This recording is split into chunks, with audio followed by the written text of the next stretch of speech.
ಎಲ್ಲರಿಗೂ ನಮಸ್ಕಾರ. ನಾನು ನಿಮ್ಮ ರೇಖಾ. ಇವತ್ತಿನ ವಿಡಿಯೋದಲ್ಲಿ ವೆರಿ ಬೇಸಿಕ್ ಎಲ್ಲರೂ ಕೇಳ್ಕೊಂಡು ಬಂದಿರುವಂತಹ ಸೂರ್ಯನ ಕಿರಣಗಳು ನಮ್ಮ ದೇಹಕ್ಕೆ ವಿಟಮಿನ್ ಡಿ ತರುತ್ತೆ ಅನ್ನೋದನ್ನು ಎಲ್ಲರೂ ಕೇಳ್ಕೊಂಡು ಬಂದಿದ್ದೀರಾ. ಆದರೆ ಸೂರ್ಯನ ಕಿರಣಗಳು ಬಿಯಾಂಡ್ ವಿಟಮಿನ್ ಡಿ, ಬರೀ ವಿಟಮಿನ್ ಡಿ ಮಾತ್ರ ಸೀಮಿತವಾಗಿಲ್ಲ, ಅದರಿಂದ ಹಲವಾರು ನಮ್ಮ ದೇಹಕ್ಕೆ ಉಪಯೋಗವಿದೆ. ಫಾರ್ ಎಕ್ಸಾಂಪಲ್, ಸೂರ್ಯನ ಕಿರಣಗಳು ನಮ್ಮ ದೇಹಕ್ಕೆ ವಿಟಮಿನ್ ಡಿ ಕೊಡೋದರ ಜೊತೆಗೆ ನಮ್ಮ ಮೂಡ್ ಎಲಿವೇಶನ್ ಮಾಡುತ್ತೆ, ನಮಗೆ ಡಿಪ್ರೆಷನಿಂದ ಹೊರಗೆ ತರುತ್ತೆ, ಇಮ್ಯುನಿಟಿ ಬೂಸ್ಟ್ ಮಾಡುತ್ತೆ, ಅಂದರೆ ರೋಗ ನಿರೋಧಕ ಶಕ್ತಿ ಜಾಸ್ತಿ ಮಾಡುತ್ತೆ. ಅದ್ರ ಜೊತೆಗೆ ಸ್ಲೀಪ್, ಡೀಪ್ ಸ್ಲೀಪ್ ಅಂತಂದರೆ ಉನ್ನತ ಮಟ್ಟದ ನಿದ್ದೆ ಕೊಡುತ್ತೆ. ಸರ್ಕೇಡಿಯಂ ರಿದಮ್ ಅಂತ ಹೇಳ್ತೀವಿ ನಾವು. ದಿನಚರಿಯಲ್ಲಿ ಒಂದು ದಿನಚರಿ ಹೇಗೆ ನಡೆಯಬೇಕಂತ ನ್ಯಾಚುರಲ್ ಆಗಿ ಸೆಟ್ ಮಾಡಿಕೊಡುತ್ತೆ. ನಮ್ಮ ಮೆದುಳಿನ ಆರೋಗ್ಯ ಇಂಪ್ರೂವ್ ಮಾಡುತ್ತೆ, ಫೋಕಸ್ ಜಾಸ್ತಿ ಮಾಡುತ್ತೆ, ಪ್ರೊಡಕ್ಟಿವಿಟಿ ಅಂತ ಹೇಳ್ತೀವಿ ನಾವು, ಅಂದರೆ ದಿನಚರಿಯಲ್ಲಿ ಪ್ರೊಡಕ್ಟಿವ್ ಆಗಿರೋದಕ್ಕೆ ಹೆಲ್ಪ್ ಮಾಡುತ್ತೆ. ಆಮೇಲೆ ಮಾನಸಿಕ ಆರೋಗ್ಯ ಹೆಚ್ಚಿಗೆ ಮಾಡುತ್ತೆ. ಎರಡ ಸೂರ್ಯನ ಕಿರಣಗಳು ನಮ್ಮ ದೇಹದ ಮೇಲೆ ತುಂಬ ಅಂದರೆ ತುಂಬ ಪರಿಣಾಮ ಬೀರುತ್ತೆ. ಉಸಿರನ್ನ ಪ್ರಾಣ ಅಂತ ಕರೀತಾರೆ, ಅದೇ ರೀತಿ ಸೂರ್ಯನ ದೇವರು ಅಂತ ಕರೀತಾರೆ. ಅಂತಂದರೆ ಪ್ರಾಣ ಮತ್ತು ದೇವರಿಗೆ, ಉಸಿರಿಗೆ ಮತ್ತು ಸೂರ್ಯನಿಗೆ ತುಂಬ ಅಂದರೆ ತುಂಬ ಕನೆಕ್ಷನ್ ಇದೆ. ಸೊ ಅದನ್ನೇ ಆಯುರ್ವೇದದಲ್ಲೂ ಹೇಳಿದ್ದಾರೆ, ಹಿರಿಯರು ಕೂಡ ಅದನ್ನೇ ಹೇಳಿದ್ದಾರೆ, ಇವತ್ತು ಸೈನ್ಸ್ ಕೂಡ ಅದೇ ಹೇಳ್ತಾ ಇದೆ. ಸೂರ್ಯನ ಕಿರಣಗಳು ಮಾನವನ ದೇಹದ ಮೇಲೆ ಅತಿ ಹೆಚ್ಚು ಇಂಪ್ಯಾಕ್ಟ್ ಮಾಡುತ್ತೆ. ಓಕೆ, ಹಾಗಾದರೆ ಸೂರ್ಯನ ಕಿರಣಗಳು ನಮ್ಮ ದೇಹಕ್ಕೆ ಏನೇನು ಉಪಯೋಗ ಮಾಡುತ್ತೆ ಅಂತ ನಾನು ಹೇಳ್ದಂಗೆ ವಿಟಮಿನ್ ಡಿ ಅಂತೂ ಕೊಡುತ್ತೆ. ಅದ್ರ ಜೊತೆಗೆ ಸರ್ಕೇಡಿಯಂ ರಿದಮ್ ಸೆಟ್ ಮಾಡ್ದಂಗೆ ಒಳ್ಳೆ ನಿದ್ದೆ ಕೊಡುತ್ತೆ, ಒಳ್ಳೆ ಮೂಡ್ ಕೊಡುತ್ತೆ, ಮಾನಸಿಕ ಸ್ಥಿತಿ ಉತ್ತಮ ಮಾಡುತ್ತೆ, ಡಿಪ್ರೆಷನ್ ಅನ್ನೋದು ಕಡಿಮೆ ಮಾಡುತ್ತೆ, ಹ್ಯಾಪಿ ಹಾರ್ಮೋನ್ ಜಾಸ್ತಿ ಮಾಡುತ್ತೆ, ಸೆರೋಟಿನ್ ಅನ್ನೋ ಹಾರ್ಮೋನ್ ಜಾಸ್ತಿ ಮಾಡುತ್ತೆ.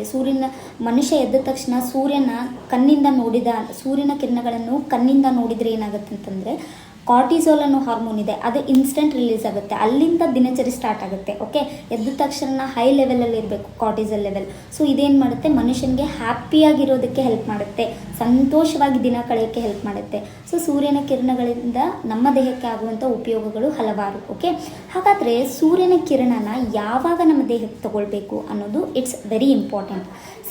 ಸನ್ರೈಸ್ ಅಂತಂದರೆ ಸೂರ್ಯ ಉದಯಿಸಿದ ನಂತರ 30 ಮಿನಿಟ್ಸ್ ಟು 60 ಮಿನಿಟ್ಸ್, ಅಂದರೆ ಅರ್ಧ ಗಂಟೆ ಆದ ನಂತರ ಅಥವಾ 1 ಗಂಟೆ ಒಳಗಾಗಿ ಸೂರ್ಯನಿಗೆ ಎಕ್ಸ್ಪೋಸ್ ಆಗಬೇಕು. ಸೂರ್ಯನಿಗೆ ಮೈ ಒಡ್ಡೋದು ಅಂತಂದರೆ ನಮ್ಮ ಕಣ್ಣಿನಿಂದ ಸೂರ್ಯನ ಕಿರಣಗಳನ್ನು ನೋಡಬೇಕು. ಅದರಿಂದ ಏನಾಗುತ್ತೆ, ಬ್ರೈನ್ ಸೆಲ್ಸ್ ಆ್ಯಕ್ಟಿವ್ ಆಗುತ್ತೆ.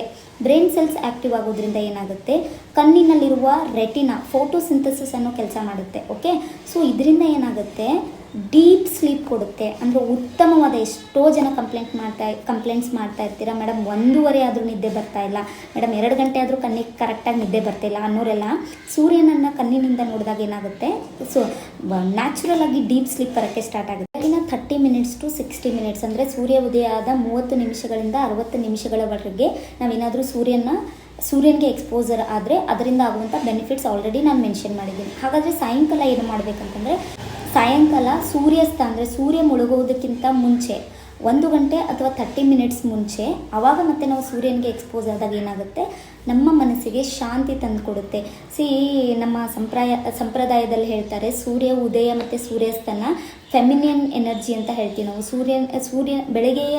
ಬೆಳಗಿನ ಸೂರ್ಯನ ಕಿರಣಕ್ಕೆ ನಮ್ಮ ದೇಹನ ಒಡ್ಡಿದಾಗ ಏನಾಗುತ್ತೆ, ನಮ್ಮ ದೇಹದಲ್ಲಿ ಎನರ್ಜಿ ಬೂಸ್ಟ್ ಆಗುತ್ತೆ. ಓಕೆ, ಆಮೇಲೆ ಕೆಲಸ ಮಾಡೋದಕ್ಕೆ ಹುಮ್ಮಸ್ ಬರುತ್ತೆ ಬೆಳಗಿನ ಸೂರ್ಯನ ಕಿರಣಗಳಲ್ಲಿ. ಸಾಯಂಕಾಲದ ಸೂರ್ಯನ ಕಿರಣದಲ್ಲಿ ಸೂರ್ಯಾಸ್ತ ಆಗುವಾಗ ಸೂರ್ಯನಿಗೆ ಮೈ ಒಡ್ತೀವಲ್ಲ, ಆವಾಗ ಮನಸ್ಸಿಗೆ ಮುದ ತರುತ್ತೆ, ಮನಸ್ಸಿಗೆ ಶಾಂತಿ ತರುತ್ತೆ, ಅವತ್ತಿನ ದಿನನ ಅತ್ಯುತ್ತಮವಾಗಿ ಅಂತ್ಯ ಮಾಡಲು ಹೆಲ್ಪ್ ಮಾಡುತ್ತೆ.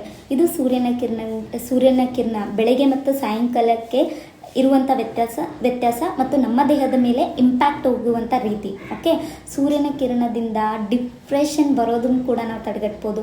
ಇವತ್ತಿನ ದಿನ ಡಿಪ್ರೆಷನ್ಗೆ ಮೇನ್ ಕಾರಣ ಒಂದು ವಿಟಮಿನ್ B12 ಕೊರತೆಯಾಗಿದೆ ಮತ್ತು ವಿಟಮಿನ್ ಡಿ ಕೊರತೆಯಾಗಿದೆ. ಸೊ ವಿಟಮಿನ್ ಡಿ ನ್ಯಾಚುರಲ್ ಆಗಿ ಸೂರ್ಯನ ಕಿರಣಗಳಿಂದ ನಮ್ಮ ದೇಹಕ್ಕೆ ಬರುತ್ತೆ. ಸೊ ಅದಕ್ಕೋಸ್ಕರ ಹೇಳ್ತಾ ಇದ್ದೀನಿ, ದಯವಿಟ್ಟು ಸೂರ್ಯನ ಕಿರಣನ ಪ್ರತಿದಿನ ನಮ್ಮ ದೇಹಕ್ಕೆ ಸಿಗುವಾಗೆ ನೋಡ್ಕೊಳ್ಳಿ. ಸನ್ ಬೇತಿಂಗ್ ಅಂತ ಹೇಳ್ತೀವಿ ನಾವು, ಅಂದರೆ ಸೂರ್ಯನ ಕಿರಣಗಳಿಂದ ಸ್ನಾನ ಮಾಡೋದು ಅಂತ ಹೇಳ್ತೀವಿ ನಾವು. ಪ್ರತಿ ವಾರದಲ್ಲಿ 20 ನಿಮಿಷ ಸೂರ್ಯನ ಕಿರಣಕ್ಕೆ ದೇಹನ ಒಡ್ಡಬೇಕು. ಅತಿಯಾಗಿ ಕಾಟನ್ ಬಟ್ಟೆ ಹಾಕಿದರೆ ಒಳ್ಳೆಯದು, ಹತ್ತಿ ಬಟ್ಟೆ ಅಂತ ಹೇಳ್ತೀವಲ್ಲ ಅದನ್ನು ಹಾಕೊಂಡ್ರೆ ಒಳ್ಳೆಯದು, ಯಾಕಂದರೆ ಸೂರ್ಯನ ಕಿರಣಗಳು ಡೈರೆಕ್ಟಾಗಿ ಸೆಲ್ಸಿಗೆ ಹೋಗ್ತವೆ. ಓಕೆ, ಆಮೇಲೆ ಯಾವುದೇ ರೀತಿ ಸನ್ಸ್ಕ್ರೀನ್ ಹಾಕಬಾರ್ದು, ಯಾವುದೇ ರೀತಿ ಪ್ರೊಟೆಕ್ಷನ್ ಹಾಕಬಾರ್ದು.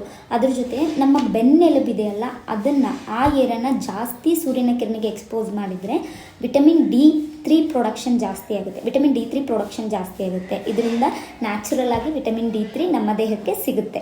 ಓಕೆ. ಅದ್ರ ಜೊತೆಗೆ ನಾನು ಹಲವಾರು ಹೇಳಿಬಿಟ್ಟೆ. ನಮ್ಮ ಎನರ್ಜಿ ಕೂಡ ಈಗೆಲ್ಲರೂ ಕೇಳ್ತಿದ್ದೀರ ಬ್ಯಾಡ್ ಎನರ್ಜಿ, ಗುಡ್ ಎನರ್ಜಿ, ಬ್ಯಾಡ್ ವೈಬ್, ಗುಡ್ ವೈಬ್, ಇದೆಲ್ಲ ಕನೆಕ್ಟ್ ಆಗಿರೋದು ಸೂರ್ಯನ ಕಿರಣಕ್ಕೆ. ನಮ್ಮ ದೇಹದಲ್ಲಿ ಆರಾ ಅಂತ ಇರುತ್ತೆ, ಅದು ಕೂಡ ಕನೆಕ್ಟ್ ಆಗಿರೋದು ಸೂರ್ಯನ ಕಿರಣಕ್ಕೆ. ಓಕೆ. ಸೊ ದಯವಿಟ್ಟು ಸೂರ್ಯನ ಕಿರಣನ ಪ್ರತಿದಿನ ಅಟ್ಲೀಸ್ಟ್ 10 to 15 ಮಿನಿಟ್ಸ್ ಆದರೂ ಎಕ್ಸ್ಪೋಜರ್ ಆಗಿ, ಸೂರ್ಯನ ಕಿರಣಕ್ಕೆ ದಿನದಲ್ಲಿ 10 ರಿಂದ 15 ನಿಮಿಷ ಆದರೂ ಎಕ್ಸ್ಪೋಜರ್ ಆಗಿ, ಅದರಿಂದ ಸಿಗುವಂಥ ಬೆನಿಫಿಟ್ಸ್ ಮ್ಯಾಕ್ಸಿಮಮ್. ಮನುಷ್ಯನಾಗೋದು ಸೂರ್ಯನ ಜೊತೆ ಒಡನಾಟ ಇಟ್ಕೊಂಡಾಗ ಅಂತ ಹೇಳ್ತಾ ಈ ವಿಡಿಯೋನ ಇಲ್ಲಿಗೆ ಎಂಡ್ ಮಾಡ್ತಾ ಇದ್ದೀನಿ. ನನ್ನ ವಿಡಿಯೋ ಏನಾದರೂ ನಿಮ್ಗೆ ಇಷ್ಟ ಆಗ್ತಾ ಇದ್ದರೆ ದಯವಿಟ್ಟು ಲೈಕ್ ಮಾಡಿ. ನೀವು ತೋರಿಸ್ತಿರುವಂಥ ಪ್ರೀತಿಗೆ ನಾನು ಆಭಾರಿ. ಇಷ್ಟೊಂದು ಪ್ರೀತಿ ಸಿಗುತ್ತೆ ಅಂತ ಅಂದ್ಕೊಂಡಿರಲಿಲ್ಲ. ದಯವಿಟ್ಟು ಇದೇ ರೀತಿ ಸಪೋರ್ಟ್ ಮಾಡ್ತಾ ಇರಿ. ವಿಡಿಯೋ ಏನಾದರೂ ಇಷ್ಟ ಆದರೆ ಲೈಕ್ ಮಾಡಿ. ದಯವಿಟ್ಟು ಪ್ರತಿಯೊಬ್ಬರಿಗೂ ಶೇರ್ ಮಾಡಿ. ಯಾಕಂದರೆ ಸೂರ್ಯನ ಕಿರಣನ ತುಂಬ ನೆಗ್ಲೆಕ್ಟ್ ಮಾಡ್ತಾ ಇದ್ದಾರೆ ಈಗಿನ ಜನ. ಸ್ಕಿನ್ನಿಗೆ ಡ್ಯಾಮೇಜ್ ಆಗಲ್ಲ. ಬೆಳಗಿನ ಸೂರ್ಯನ ಕಿರಣ ಆಗಿರ್ಬೋದು, ಸಾಯಂಕಾಲದ ಸೂರ್ಯನ ಕಿರಣಗಳಾಗಿರ್ಬೋದು ಸ್ಕಿನ್ಗೆ ಆ್ಯಕ್ಚುಲಿ ಒಳ್ಳೆಯದು. ಓಕೆ. ದಯವಿಟ್ಟು ಸೂರ್ಯನಿಗೆ ಒಂದು ನಮನ ಇಡಿ, ಸೂರ್ಯನ ನಮಸ್ಕಾರ ಇವನ್ನೆಲ್ಲ ಪ್ರಾಕ್ಟೀಸ್ ಮಾಡಿ ಅಂತ ಹೇಳ್ತಾ ಈ ವಿಡಿಯೋನ ಇಲ್ಲಿಗೆ ಎಂಡ್ ಮಾಡ್ತಾ ಇದ್ದೀನಿ. ವಿಡಿಯೋ ಏನಾದರೂ ಇಷ್ಟ ಆದರೆ ದಯವಿಟ್ಟು ಸಪೋರ್ಟ್ ಮಾಡಿ. ಥ್ಯಾಂಕ್ ಯು, ಧನ್ಯವಾದ, ನಮಸ್ಕಾರ. ನಾನು ನಿಮ್ಮ ರೇಖಾ.